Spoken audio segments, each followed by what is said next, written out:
What's happening, everybody? This is Ty Guy Travis with IGN, and today we're going to take a look at Resident Evil Village's upcoming expansion. This is the Winter's expansion, where you play as Rose. This is the daughter of Ethan, as you will recall, is the main protagonist for Resident Evil Village.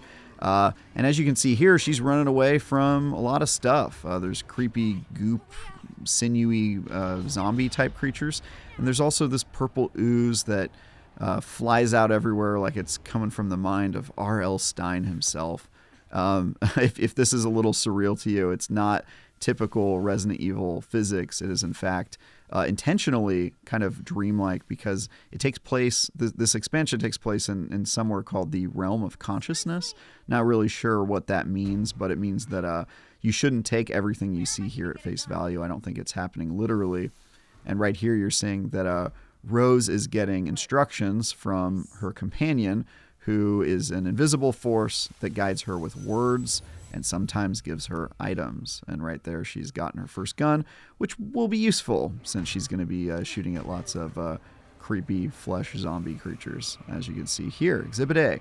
And a lot of this expansion was sort of running away from these guys, trying to kill them when you can. As you can see here, whoever's playing this version of the demo. This is B-roll provided, so it's not my footage, but they're not making great use of their ammo, which is unfortunate because this game does not give you a lot of that. It sort of starves you of ammo for a lot of it, clearly because they want you to find other ways to get around. They want you to feel kind of the survival horror aspect of it. And also, you know, it's I think probably a callback to some of the older Resident Evils where you were sort of on your back foot a lot more. And I definitely felt that in this expansion. I didn't really die or feel like I was in terrible danger because it's clear this is from an early part of the game. But they don't hold your hand and they don't give you a way for you to just kind of fight your way out. You can see here she's running out of ammo pretty quickly. Looks like she just used her last shot. And she's probably going to get her face ripped off now. Yeah, there you go. So, yeah, this is something that happens. Like I said, you shouldn't take everything that's happening here literally, but when you get attacked by zombies, you kind of get your soul ripped out, or you get turned into mozzarella cheese. Not really clear what's going on, but it's pretty creepy stuff. And now she's sort of on her way. So what you're doing in this expansion is you're trying to get rid of your powers. You're looking for some sort of item that can help you that. It's unclear what it is. And she's fighting her way through these hallways to gain abilities that can help her navigate the mansion. So you do get superpowers in this game, which is pretty interesting. And the first one helps you deal with these flowers that you see everywhere and the purple ooze that's kind of blocking your path and can kill you if you step in it. And so yeah, that's objective A, is to get rid of this stuff. And so she needs to get some powers. In the meantime, though, they do some interesting stuff. They make you solve puzzles to navigate the room without destroying the goo, which is, kind of reminiscent of older Resident Evils where you're kind of solving puzzles throughout a mansion, which is a nice callback. You can see here she's going to use this ladder as a bridge. Good old ladders as bridge. Not anything I've had to do in real life, but in games it seems pretty often you have to use ladders as a bridge. And I think right here she just got her first ability, so we're going to get to see her use it in action to help clear out areas, which is nice. Yeah, so there where you see the goop attached to the flower, you can simply just point at it once you get your ability, and then it turns to ash.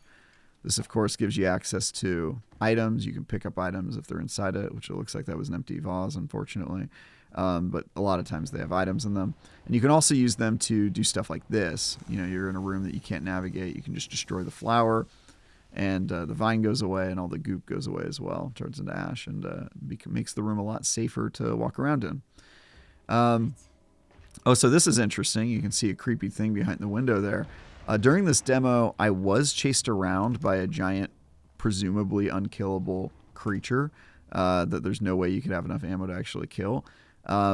They're not going to show it in this B-roll, and I'm not allowed to talk about the nature of it, but if you miss getting chased around by unkillable things like Resident Evil 2 or even parts of Resident Evil 8, now that I think about it, this game has that. So you can be happy fearing for your life in this game as well. now she's got her first power. It's going to give her access to areas that you wouldn't normally have access to earlier on in the game. As you can see, she's back in this room, and she's going to use her ability to gain access to the upstairs, which has some interesting stuff in it.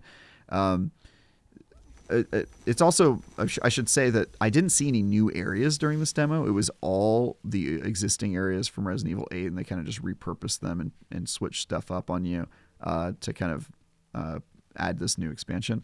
I'm unclear if that's going to be the entire expansion, if it's going to be all kind of retreading other areas, but I don't really mind it too much. I mean, they definitely made good use of the space and kind of reused it, and it also was nice to kind of have an idea of where I should be going, knowing which doors led to which areas and that sort of thing. So didn't mind it, but yeah.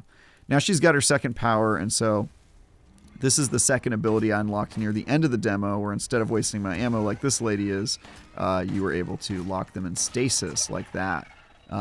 It seems like you could use it on any enemy or groups of enemies, and it was super useful at getting out of trouble in a pinch, and also conserving ammo. You could just freeze something and run by it rather than wasting ammo on it. And this is coming up near the end of the demo as well, where they stopped letting me play before I finished my main objective in this area. But yeah, getting that second ability definitely helped with the ammo economy problem. And so she's going to use it once more here. As you can see, it has an AoE effect when she procs it. So now she's able to run right past these dumb zombies.